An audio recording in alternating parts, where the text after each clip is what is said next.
Hey, hope everybody's having a good day. So for this episode, I just wanted to give you guys an update on how the tank is doing after I set it up about a week ago. And also, I just want to describe some of the challenges that I've been facing so far ever since I set the tank up. So what I'm doing now is actually my alternate day water change. So you really want to be turning off your filter as well as your CO2 when you are doing this. And while you're siphoning the water out, it's good to use this suction flow from the tube to actually suck up all the materials that you really don't want them to be in the tank anymore.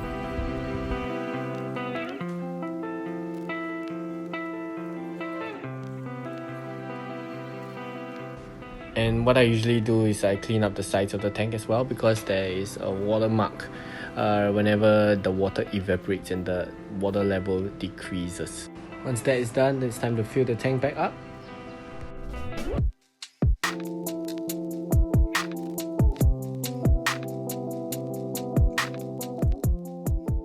So plant maintenance wise, I'm actually not doing too much to this tank right now because the plants are actually not doing their best. I mean, at this point when you just put it in, some of the leaves are actually melting. And some of the plants, especially the Monte Carlo, the leaves are actually turning a bit whitish. So what I've been trying to look for right now is actually liquid fertilizers. What I'll be doing is I'll be dripping a drop every day, and then maybe start to reduce depending on how crazy the tank condition gets, because I'm actually starting to see some algae here and there. I actually cleaned out some from the rock, but I'm spotting some on the soil as well as the sand below. So another thing I wanted to talk about today is actually regarding the CO2 diffuser.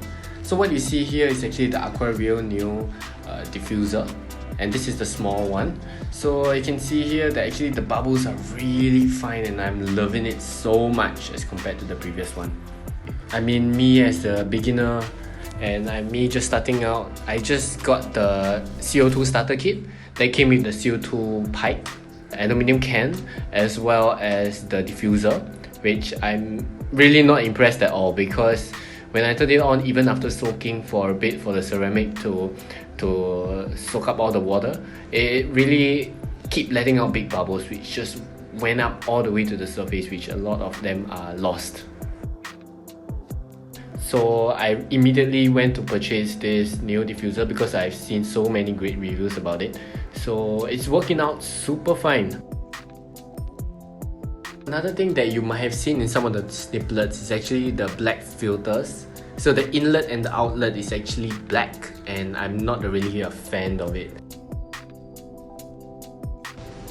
So yeah, I'm actually looking to replace them with transparent ones. I mean, those were given in the original OS filter, which is the Smart Filter 100, which is the perfect size for this tank in terms of the flow. So the recommended flow that you should get, or the recommended strength that you should get, is actually 10 times the amount or the volume of your tank. And I think that's it for this update. So if you like to stick around on this journey for my Aquascape, feel free to hit subscribe, follow, like, share this video. I'll be posting updates every week, and that's all. See you in the next video. Peace out.